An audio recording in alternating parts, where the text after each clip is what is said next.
प्रिय विद्यार्थियों, यदि ज्यादा नंबर पाने की है इच्छा तो डीजे सर चैनल से जरूर लीजिएगा शिक्षा। आपका जो ये न्यू सिलेबस है, जो कटा हुआ सिलेबस है, या तो जिसे हम लोग कहते हैं कि एनसीईआरटी बेस हम लोग का जो सिलेबस हो गया, तो आपके हिसाब से देखिए ये है पूरा का पूरा।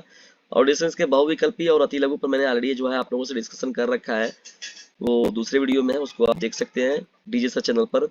अब यहाँ पर जो मैं आप सभी लोगों के साथ डिस्कस करने वाला हूँ, इसमें यहाँ पर मैं डिस्कस करने वाला हूँ आप सभी लोगों के साथ दीर्घ उत्तरी यानी विस्तृत उत्तरी प्रश्नों की श्रृंखला के बारे में। तो डिस्टेंस पहले इस मॉडल पेपर को आप लोग देख लीजिए ध्यान से। ये वार्षिक पेपर है, बहुत ही मोस्ट इंपॉर्टेंट है, और ये रियल पेपर है। ठीक है डिस्टेंस, विद्यालय पर हुआ पेपर है आपका, ठीक है ना, बहुत ही मोस्ट इंपॉर्टेंट है। और जो यहाँ पर नैतिक योग ना दवैया ना, ये दवाई है, जब खा लेना तो गर्म पानी में नमक डाल के पी लेना। ओके मुन्नू, बाबा मुन्ना गुड नाइट। टाउन नानु टीवी रिकॉर्ड होता टाउन नाउ टीवी। ये बहन आई थी, हम लोग कोड भाषा में बात करते हैं टीवी टूनू। कोई बात नहीं, चलिए डिस्कशन हम लोग आगे बढ़ते हैं बहुविकल्पी प्रश्नों की श्रृंखला की ओर। देखिए यहाँ बहुविकल्पी प्रश्नों की श्रृंखला जो है आप लोगों के साथ हो चुका था, और ये सभी जो डिस्कस मैंने ऑलरेडी आप लोगों के साथ कर रखा है। अब यहाँ पर जो है आगे जब हम लोग बढ़ते हैं तो यहाँ पर देखिए ये जो प्रश्न हो गया आप लोगों का, अति लघु भी मैंने पूरा करा रखा है आप लोगों को अच्छे से। अब यहाँ पर जब बढ़ते हैं हम लोग देखिए डिस्कस विस्तृत उत्तरीय प्रश्नों की श्रृंखला के बारे में। किन्हीं 4 आसनों की क्रियाविधि तथा लाभ लिखिए। तो 4 आसनों की क्रियाविधि और लाभ आप लोग को बताने जा रहे हैं हम लोग, ठीक है। तो चलिए हो जाइए अच्छे से तैयार, और इसे कर दीजिए फटाक से अपने क्लासमेट पर शेयर, ठीक है दोस्तों, क्योंकि बहुत ही मोस्ट इंपॉर्टेंट सेशन है। देखिए दवाइयाँ भी, इस समय मौसम बड़ा गड़बड़ चल रहा है दोस्तों, मौसम बदल रहा है बहुत तेजी से। अपने स्वास्थ्य का ध्यान रखते हुए अपनी स्टडी कीजिए। मैंने पहले ही बताया कि एक स्वस्थ शरीर में ही स्वस्थ मस्तिष्क का निर्माण होता है। तो डिस्टेंस अपने स्वास्थ्य का ध्यान नहीं देंगे आप लोग तो आप लोग बहुत दिक्कत हो जाएगी। देखिए जो है दवाओं का सेवन थोड़ा बहुत दिक्कत हो रही है, तुरंत उसको दवा ववा लेके सही हो जाइए, ठीक है। क्योंकि देखिए दवाइयों को लेकर अभी दवा आया है ना मेरे लिए भी, तो चीजों को ध्यान से आप लोग ध्यान देकर पूरा स्टडी कीजिए, ठीक है। नैतिक शिक्षा में देखिए चीजों का होना बहुत जरूरी है। किन्हीं 4 आसनों का क्रिया और लाभ बताइए। तो चलिए हम लोग करते हैं इसे स्टार्ट। पहला देखिए डिस्टेंस यहाँ पर क्या हो जाएगा, downward facing dog. Downward facing dog क्या होता है, जिसे हम लोग अधोमुख शवासन कहते हैं। क्रिया के बारे में अगर देखा जाए तो डाउनवर्ड फेसिंग डॉग क्या होता है, एक पूरे शरीर का खिंचाव होता है, जिसमें अपने कुल्लों के ऊपर क्या होते हैं, उठाते हुए अपने हाथों और पैरों को जमीन पर रखना होता है। क्या किया जाता है, हाथों और पैरों को जमीन पर रखना होता है। वापस अपने शरीर के साथ एक उल्टा वी आकार बनाते हैं, ठीक है डिस्टेंस। तो ये होता है हम लोग अधोमुख शवासन कहते हैं इसको, ठीक है ना। चलिए लाभ के बारे में अगर बात किया जाए यहाँ पर, देखिए इसका लाभ क्या होता है। तो यह आसन जो होता है पूरे शरीर, विशेषकर देखा जाए तो बाहों, कंधों, पीठ, पैरों को फैलाने और मजबूत बनाने में क्या करता है, मदद करता है। यह परिसंचरण में देखा जाए तो सुधार की बात हो गई, तनाव से देखा जाए तो राहत मिलता है, और मन को शांत करने में भी मदद करता है।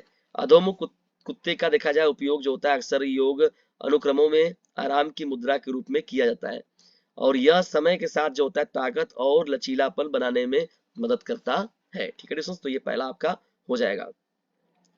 दूसरे इंपॉर्टेंट बढ़ते हैं यहाँ पर देखिए डिस्टेंस। तो दूसरा देखिए आपका क्या हो जाएगा, वृक्ष आसन। तो वृक्ष आसन का मतलब क्या होता है, देखिए वृक्ष आसन का मतलब क्या होता है, एक पैर पर खड़ा होना।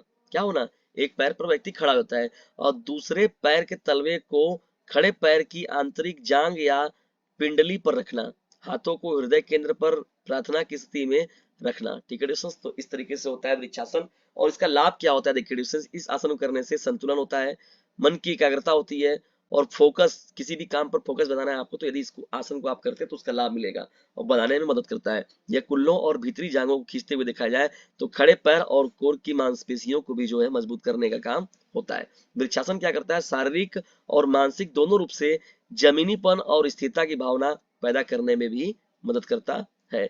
तो वृक्षासन को भी देखिए कोई ना कोई योगासन को आपको अपने जीवन में जरूर लेना चाहिए। देखिए कपाल भारती हो गया, बहुत ही महत्वपूर्ण है। कपाल भाती को मैं भी करता हूँ, बहुत ही महत्वपूर्ण योगासन है। और उसके साथ अनुलोम विलोम हो गया, देखिए ये भी बहुत महत्वपूर्ण है। कपाल भाती तो बहुत ही समझ लीजिए जबरदस्त है, ठीक है दोस्तों, बहुत ही महत्वपूर्ण है। देखिए कोबरा मुद्रा, भुंजगासन। भुंजगासन क्या कहते हैं, देखिए कोबरा मुद्रा में एक बैक बेड है, जिसमें क्या करते हैं, पेट के बल लेटना और पीठ की मांसपेशियों की ताकत का उपयोग करके छाती और सिर को जमीन से ऊपर उठाना होता है, जबकि हाथ और पैरों के शीर्ष को जमीन पर रखा जाता है। देखिए लाभ क्या होता है इसको करने से डिस्टेंस, पीठ की मांसपेशियां जो होती हैं विशेष रूप से देखा जाए तो इरेक्ट जो स्पाइन होता है मजबूत करने में उसको मदद मिलता है। और रीढ़ की हड्डी में कठोरता उत्पन्न होती है। देखिए रीढ़ की हड्डी जो होती है वो कठोर होती है और तनाव को कम करने में मदद कर सकता है। कोबरा जो होता है पोज छाती और कंधों को भी खोलता है और मुद्रा में सुधार करता है। ठीक है डिस्टेंस। और हल्के पीठ दर्द से राहत दिलाने में मदद करता है। बैठने और झुकने के प्रभावों को देखा जाए का प्रतिकार करने के लिए देखा जाए तो इसे अक्सर योग अनुक्रमों में शामिल किया जाता है। ठीक है, ये तीसरा आपका हो जाएगा। चौथे इंपॉर्टेंट की ओर हम लोग जब बढ़ते हैं देखिए यहाँ पर, तो चौथा देखिए क्या है, बालासन। देखिए बाल मुद्रा क्या होता है या बालासन किसे कहते हैं हम लोग, तो क्रिया विधि में अगर देखा जाए इसके तो बाल मुद्रा एक आराम मुद्रा है। ठीक है, जिसमें क्या होता है जमीन पर घुटने टेकना और एड़ी पर बीच में पीछे बैठना शामिल होता है, जबकि बाहों को आगे फैलाने की ओर फैलाना और माथे को जमीन पर टिकाना शामिल होता है। ठीक है, इसको हम लोग बालासन के रूप में कहते हैं।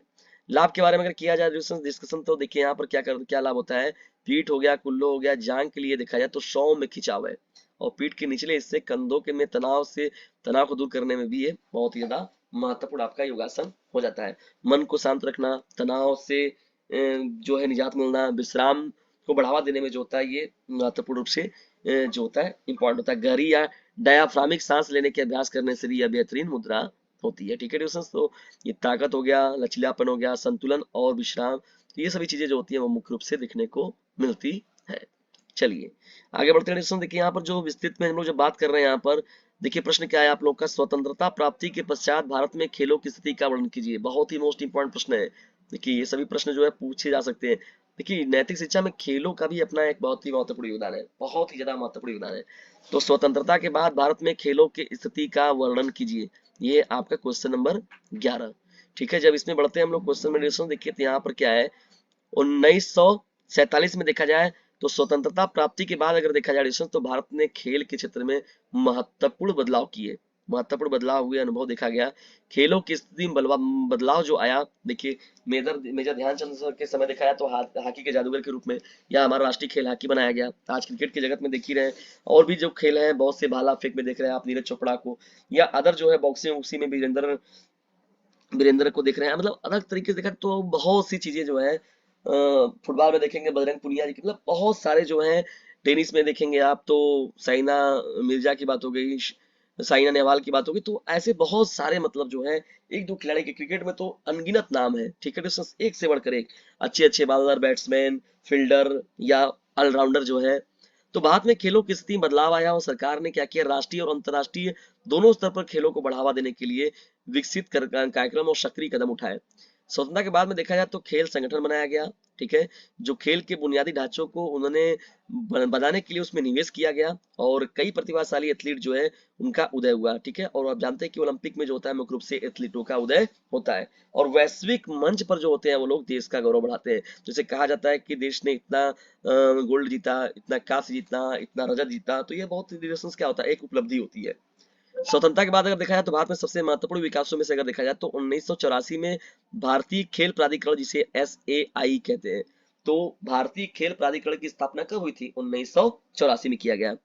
इस सरकारी निकाय को देखा जाए तो देश भर में खेलों को बढ़ावा देने के लिए मुख्य रूप से इसे घोषित किया गया था और SAI ने होनहार एथलीटों की पहचान की और उनका समर्थन किया और उन्हें अंतरराष्ट्रीय स्तर पर देखा गया तो प्रतिस्पर्धा के लिए चुना गया। ठीक है, ताकि वो अपनी पहचान को बना सके। और भारत में स्वतंत्रता के बाद देखा है तो खेल परिदृश्य का एक और महत्वपूर्ण पहलू जो है विश्व स्तरीय खेल बुनियादी ढांचे के निर्माण पर जोर था। सरकार ने देखिए एथलीटों को उनके कौशल को निखारने के लिए आवश्यक बुनियादी ढांचा जो है प्रदान किया, स्टेडियम बनाया गया, उनको प्रशिक्षण सुविधाएं दी गई, अकादमी का निर्माण किया गया। इससे देखिए दिल्ली में क्या हुआ, जवाहर नेहरू स्टेडियम का बात हो गया, मुंबई में वानखेड़े स्टेडियम की बात हुई, कोलकाता में देखा जाए तो साल्ट लेक स्टेडियम की बात हो गई ना।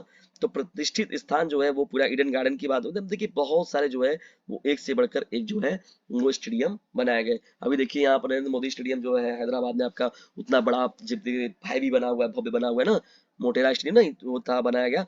बुनियादी ढांचे के विकास के अलावा देखा जाए तो भारत सरकार ने जमीनी स्तर पर भी खेलों को बढ़ावा देने के लिए उचित कदम उठाए।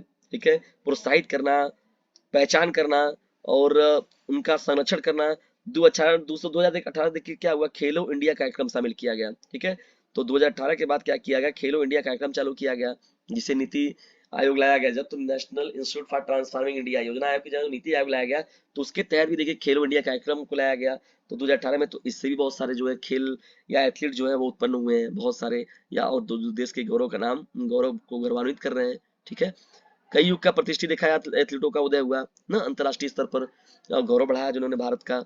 ठीक है, देखिए सफलता करने वाले में देखा जाए तो महान देखिए मिल्खा सिंह से लेकर सुनील गावस्कर की बात हो रही है, कपिल देव जी हो गए, अभी इस समय आप करंट में बात करेंगे तो जो क्रिकेट के भगवान कहे जाने वाले सचिन तेंदुलकर जी हो गए, और साथ ही साथ जो आपके महेंद्र सिंह धोनी जी हो गए, या अदर जो खिलाड़ी इस समय आपके खेल रहे हैं। ठीक है ना, जैसे करंट में देखा जाए तो विराट कोहली की बात होती है, रोहित शर्मा हो गए, केएल राहुल हो गए, आपका बॉलिंग वगैरह में देखेंगे आप बुमराह जी हो गए, उसके बाद मोहम्मद शमी जी हो गए, उसके अलावा अदर भी जो बल्लेबाज हैं बल्लेबाज हो गए, ऑलराउंडर में जैसे बात करेंगे आप तो ऑलराउंडर में भी अच्छे अच्छे खिलाड़ी हैं। ठीक है, तो ऐसे जो है एक से बढ़कर एक प्रतिभाशाली जो है वो आपके खिलाड़ी जो है उत्पन्न हो रहे हैं। ठीक है डिस्टेंस, तो क्रिकेट प्रतिभा जगत में देखा जाए तो भारतीय एथलीटों ने देखा जाए तो विभिन्न खेलों में अपनी पहचान बनाई। ठीक है ना, प्रेमियों खेल प्रेमियों के अंदर भी उन्होंने एक अपना अलग पहचान बनाया।